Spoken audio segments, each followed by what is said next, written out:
Всем привет! Продолжаем читать Гарри Поттера. Last time we stopped at page 11, and last thing we read was мистер Дурсель задумался, осмелится ли он сказать жене, что слышал сегодня фамилию Поттер. Mr. Dursley wondered whether he dared tell her that he had heard the name Potter. Okay, and today we're reading page 12. И решил, что не осмелится. So once again, we had this verb before, осмелиться, like to get the courage to do something. And here we have, he decided he didn't dare. So он решил, что не осмелится. That's pretty much it. Вместо этого он произнес, как бы между прочим. Их сын, он ведь ровесник Дадли, верно? So here we have, instead he said, as casually as he could, their son, he'd be about Dudley's age right now, wouldn't he?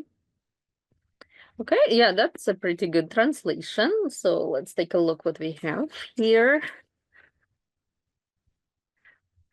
Вместо этого means instead. И он произнес. Произносить is to say something out loud. So we have the word произношение, pronunciation. It's the same stem. So он произнес, he said out loud, как бы между прочим. So как бы is a good kind of like colloquial and standard expression. Как бы as if, kinda. And then we also have a good expression между прочим. Между прочим. So in here, между прочим, it's just like the translator said, kind of like casually as in among other things. Like he was talking about something, and then he also said something else, между прочим. But между прочим can also be an introductory word that means kind of like by the way. By the way, so it can stand by itself. I can say, между прочим, вчера я видела твоего брата в магазине. By the way, yesterday I saw your brother at the store. So this is really just by the way, между прочим. But once again, here we use it in a way like among other things. Like между прочим, in a casual way, trying not to attract attention to this specific thing. And then we have их сын, он ведь ровесник. Ровесник. Ровесник is the person of the same age, kind of like a peer, you know, but it really it's about like the same age. If I say она моя ровесница, it means that this woman is the same age as me. So here in the English translation, in the English original, we have he'd be about Dudley's age. So they would be the same age, while in Russian we actually have this noun, ровесник, a person of the same age who is a male, or ровесница, female, or ровесники. So for example, I can say мы ровесники. For example, if me and another person are of the same age, or мы ровесницы, if I emphasize that this other person is a woman. So I can say я и мой двоюродный брат, мы ровесники. Means we're the same age.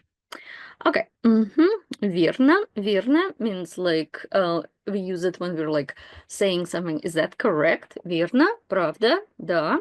And in English we have this wouldn't he, but that would be the same as you would say right. He'd be about the same age now, right?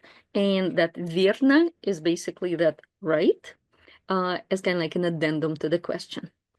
Okay, let's keep reading. Полагаю, да.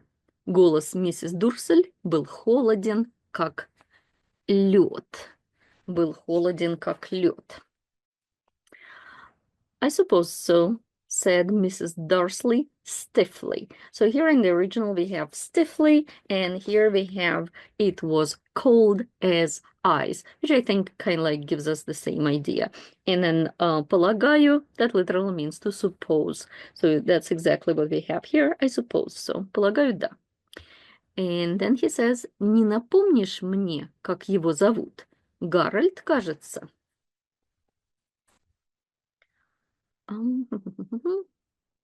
What's his name again? Howard, isn't it? So here in English we say he basically just says like, so как его зовут-то?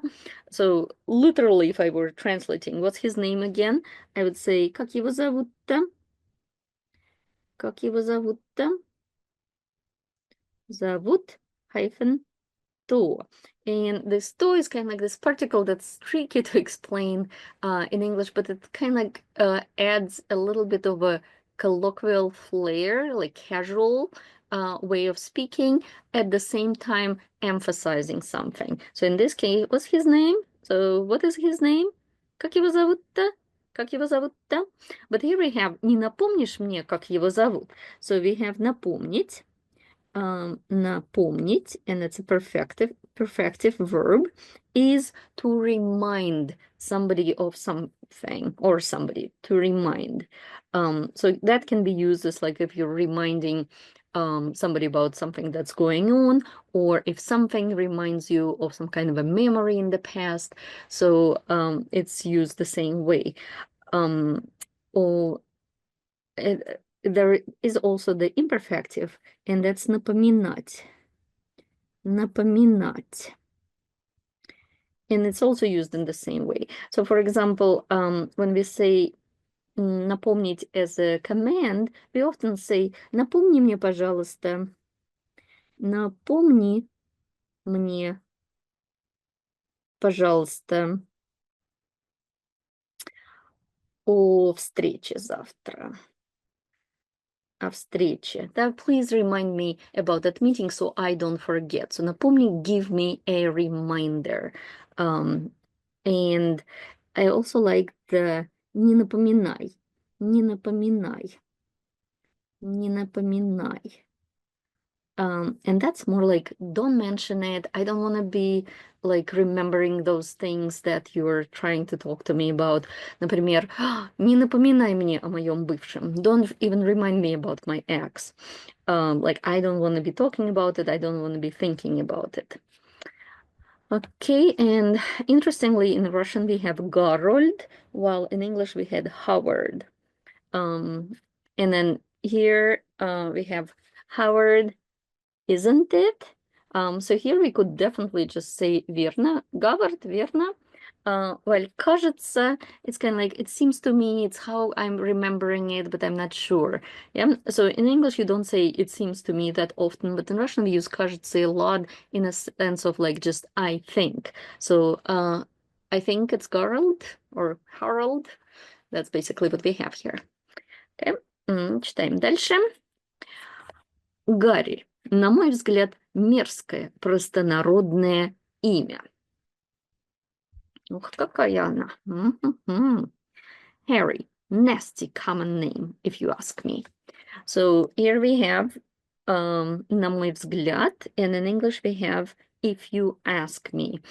So basically, на мой взгляд, это, in my opinion, на мой взгляд, на мой взгляд. На мой взгляд. I would say it's a little bit more kind of like formal, sounds a little bit more formal. Like here in this context, I would use a more colloquial expression, как по мне, как по мне. Как по мне, which basically means in my opinion, but it's, as I just said, a more kind of like colloquial expression. So как по мне, мерзкое простонародное имя.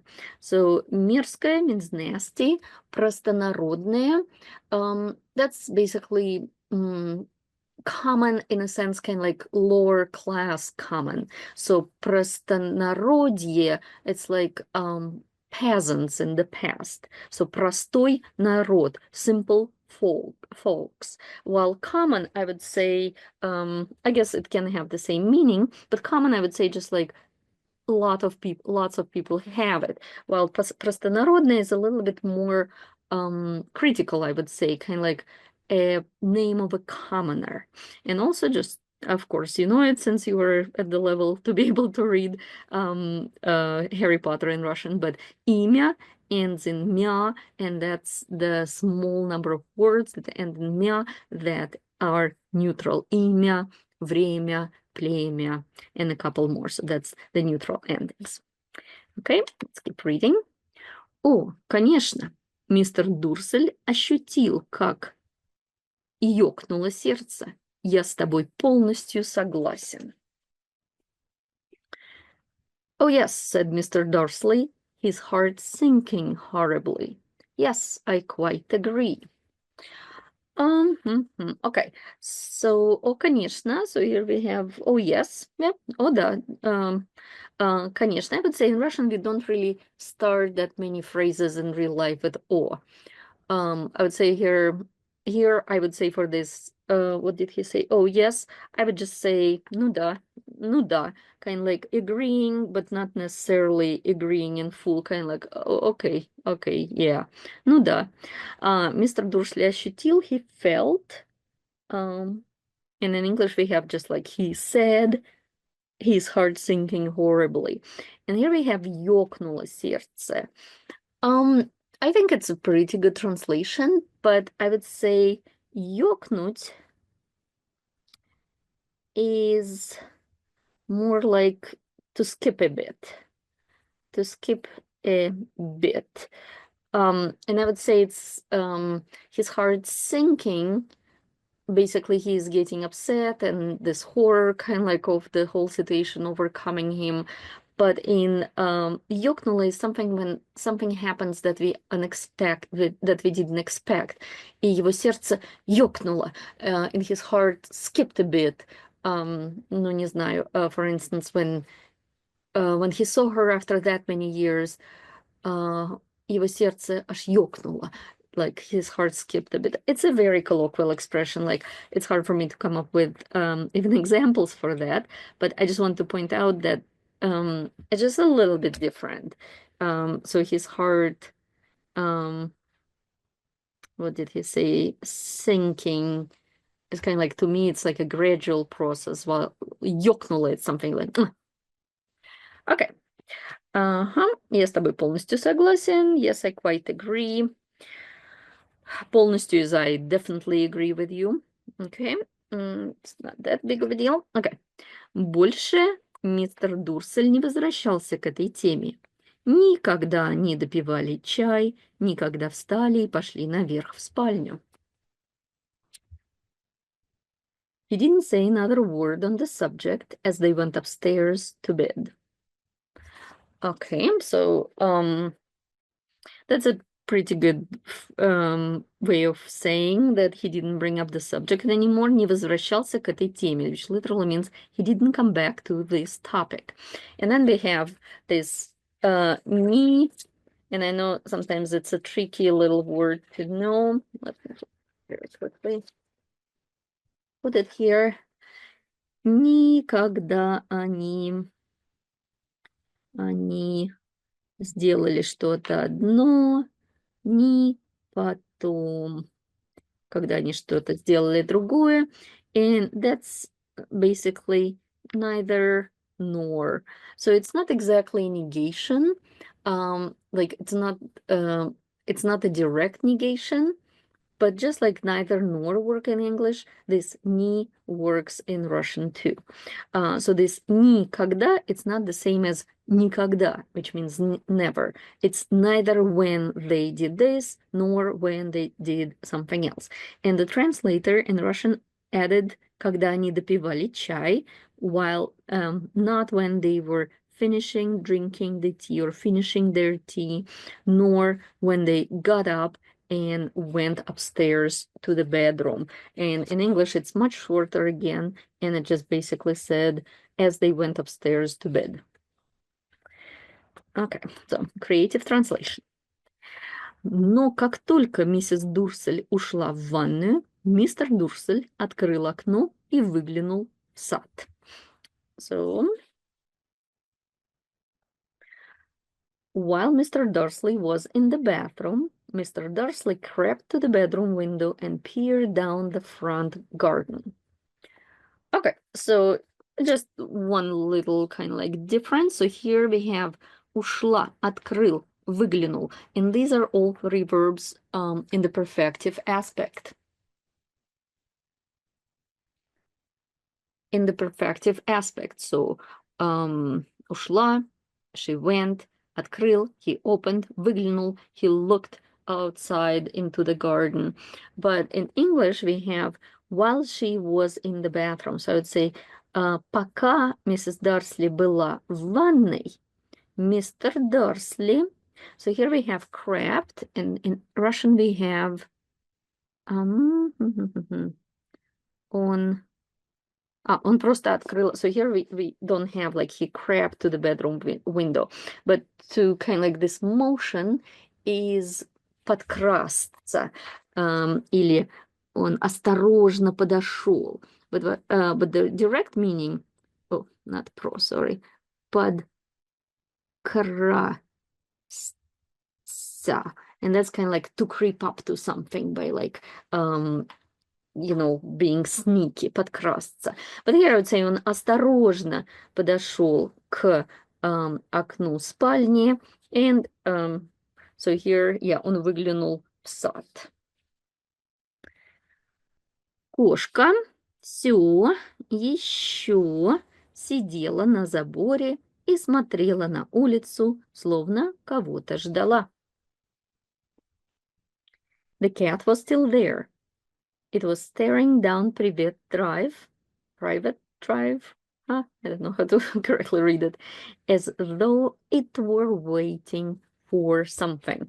So I would say it's pretty much a direct translation, except, the translator added that she was sitting on the fence, сидела на заборе и смотрела. By the way, all verbs here are imperfect because she was sitting, she was looking at the street as if she was waiting. And then in English, we have waiting for something, while in Russian, as if she was waiting for someone, кого-то.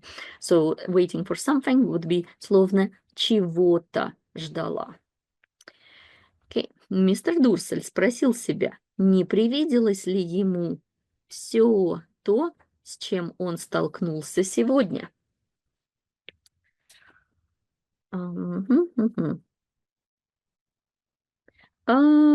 Okay. Was he imagining things? And that's pretty much what we have in English, but in Russian we have a bigger one. So Mr. Дурсель спросил себя, he asked himself, не привиделось ли ему все то, с чем он столкнулся сегодня. So he asked himself if, and that's our li, remember? So basically he asked, привиделось мне или не привиделось? That's he was asking, am I imagining things? And when we're retelling this question that he asked himself, we have to use this li, and again, we saw it before, and that's like if in terms of whether he was imagining things. And li follows the main verb. So не привиделось ли ему все то, if he was imagining everything that he was confronted with today. That's basically how they translate the was he imagining things. Okay. И если нет, то неужели все это связано с Поттерами? Could all this have anything to do with the Potters? Yep, that's pretty much it. Если это так, и если выяснится, что они, Дурсли, имеют отношение к этим Поттерам. And I'll just finish this one. Нет, мистер Дурсель не вынес бы этого. If it did, if it got out that they were related to a pair of, well, he didn't think he could bear it. And I'd say it's a pretty good translation of this part, a little bit more creative than the original. So if that is so, and if выяснится is basically to become known, like when somebody is investigating something and they finally come to the truth, where they выясняют правду, so they make it clear what the truth is. So that's why it's ясно, clear is the stem here, что они, the Dursleys, that they, the Dursleys, имеют отношение к этим Поттерам. So Actually, so иметь отношение, to have any connection with, to be in any relation with those potters, basically to have anything to do with the potters. While here he specifically talks about related, so что они родственники с этими поттерами. So I guess, yeah, a little bit different, but it's still a very good translation of this part. And нет, мистер Дурс не вынес бы этого. He would not be able to endure it or to like take it. He wouldn't be able to take it. Вынести also has a different meaning. So it's basically выносить, вынести. And here in this part, as I said, it's used more like to endure something, so some hardship. So that's hard to endure. But it also has the meaning to take something out, like the trash. So for example, in the evening or like at any time when the trash can is full, the wife can ask the husband, or the other way around, вынеси мусор, пожалуйста. Вынеси мусор, пожалуйста. I'm not writing пожалуйста, but I'm sure you know how to write it. Вынеси мусор, пожалуйста. Please take the trash out. Or, oh, I'm going to tell you another interesting kind of like slang. I don't know if it's my generation was or still something, used, has nothing to do with Harry Potter, but we have this expression мусор сам себя вынес. And it's used only with regard to men.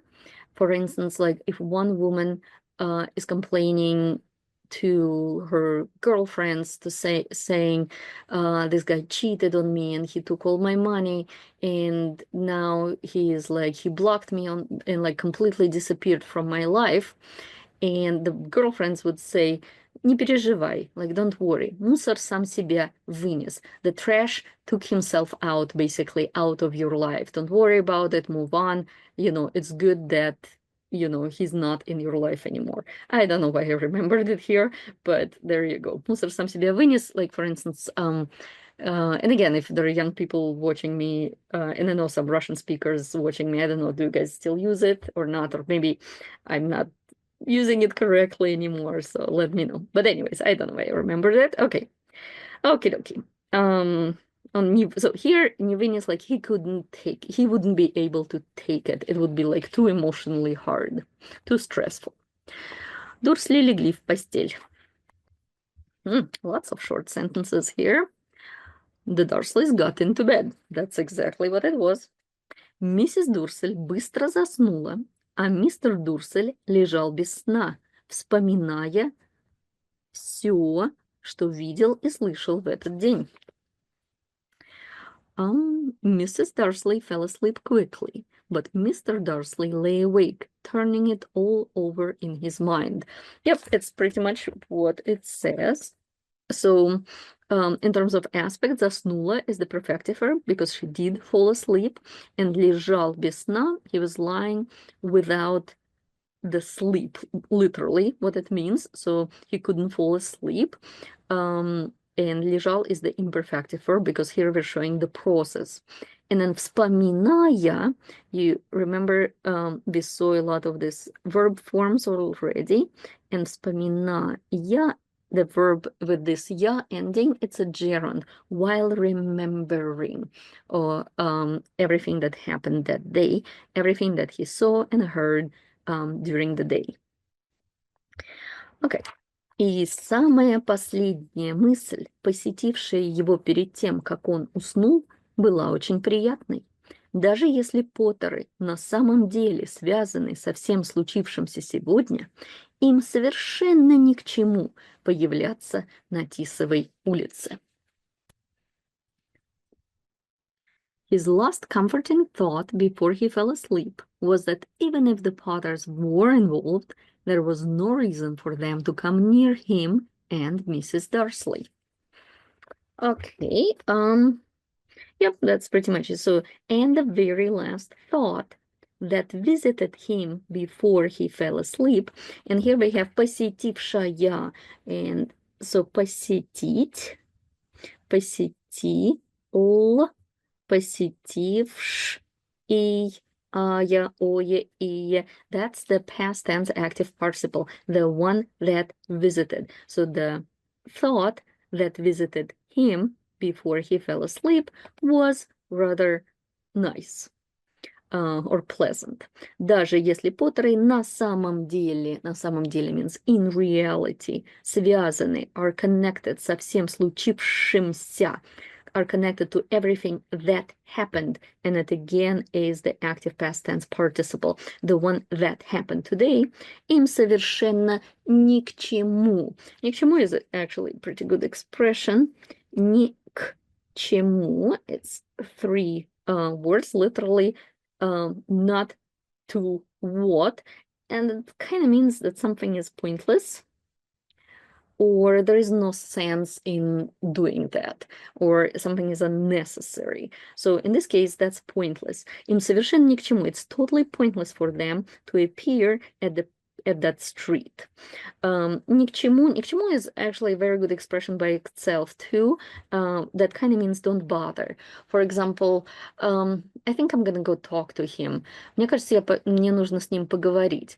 And then the person can say ни к чему. Like, it's gonna be pointless. Don't bother. Like, there is no outcome that you can change by talking to him. Or sometimes we say it like this is like, as in, we don't need something. For instance, I don't know, you're clearing your attic with your friend and you find some cool thing and you're like, hey, you want it? And they're like, and I don't really need it. Мне это ни к чему. Мне это ни к чему. Like, I don't really need it, so don't bother giving it to me. So that's a really good expression to know. So, and again, here it means like they don't need to, like there is no need for them to appear on our street. Okay? К тому же Поттеры прекрасно знали, как он и Петунья к ним относятся. The Potters knew very well that he and Petunia thought about them and their kind. So, yeah, that's a good translation. К тому же kind of means like, it's like and or besides. Besides, Potters knew, totally knew how, what's their attitude to them was.